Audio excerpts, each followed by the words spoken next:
श्री कमलेश्वर मंदिर सुतारपाडा भव्य मंदिराच्या जीर्णोद्धार सोहळ्याला हजारो भाविकांचा प्रतिसाद।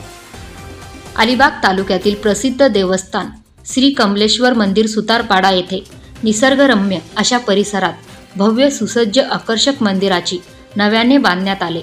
या निमित्त देवतांचे ग्राम प्रदक्षिणा, देवतांचे मंदिरात आगमन पूजा विधी तसेच भव्य दिंडी काढण्यात आली होती। यामध्ये श्री शिवशंकराचे विविध कला साकारण्यात आली। तसेच मोठ्या संख्येने महिला वर्ग व सुतारपाडा व पंचक्रोशीतील नागरिक महिला वर्ग व विविध क्षेत्रातील मान्यवर मंडळी उपस्थित होते। महत्त्वाचे म्हणजे श्री कमलेश्वर मंदिर सुसज्ज व्हावे याकरिता मोलाचे योगदान सुरेश गजने, कैलास गजने, परशुराम गजने, पिंट्या ठाकूर, विजय नांदेकर तसेच गजने ग्रुप आणि ग्रामस्थ मंडळ सुतारपाडा यांचे मोलाचे सहकार्य लाभले। तसेच दुसऱ्या दिवशी देवतांची प्राणप्रतिष्ठा, हवन आणि मंदिर वास्तुशांती देवता स्थापना ब्राह्मणांच्या हस्ते करण्यात आली। तसेच श्री कमलेश्वर मंदिर पूर्ती प्राणप्रतिष्ठा व जीर्णोद्धार सोहळ्याला अलिबाग तालुका, रायगड जिल्हा, मुंबई, ठाणे, पुणे राज्यातील विविध भागातून मोठ्या संख्येने भाविक उपस्थित होते। सर्व भाविकांना महाप्रसादाची व्यवस्था करण्यात आली होती। भाविकांनी दर्शनाचा व महाप्रसादाचा लाभ घेतला। महत्त्वाचे म्हणजे सुतारपाडा गावात स्वच्छ भव्य असे मंदिर बांधण्यात आल्याबद्दल गजने ग्रुप आणि ग्रामस्थ मंडळ सुतारपाडा यांचे अनेक मान्यवर आणि अभिनंदन केले। तसेच 25 व 26 फेब्रुवारी रोजी 2 दिवस सांस्कृतिक कार्यक्रम व संगीत भजनाचे भव्य कार्यक्रम सादर झाले। यामध्ये श्रीकृष्ण प्रासादिक भजन मंडळ मुरबाड ठाणे, गायक वैभव बुवा मंडलिक आणि मंडळी व दुसऱ्या दिवशी ओम साई भजन मंडळ वैष्णवी उरण गायक संदीप बुवा कडू यांच्या बहारदार संगीत भजनाच्या कार्यक्रमाला पंचक्रोशीतील मोठ्या संख्येने रसिक प्रेक्षक हजर होते।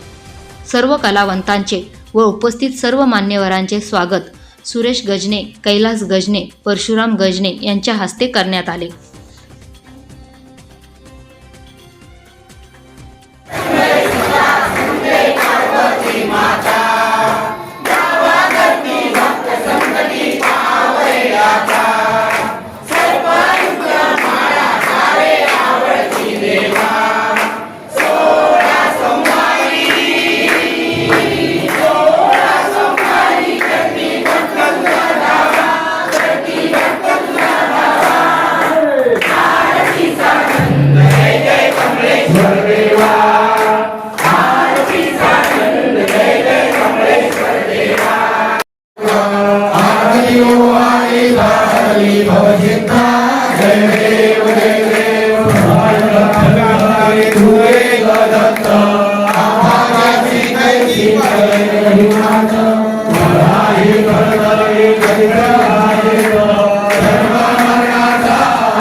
किती पावित्र्याने भरलेलं असं हे मंदिर आहे आणि याचं सर्व जीर्णोद्धार आपल्या माध्यमातून झाला। तर मी यासाठी संपूर्ण गजनी कुटुंबाचा, परशु असो किंवा त्यांचे बंधू यांचं अतिशय मनापासून या ठिकाणी तुमचं अभिनंदन करते आणि ग्रामस्थांच्या वतीने मी आभार मानते की तुम्ही इतकी सुंदर देखणी वास्तू खरं म्हणजे आपण सर्वांना मिळवून दिली।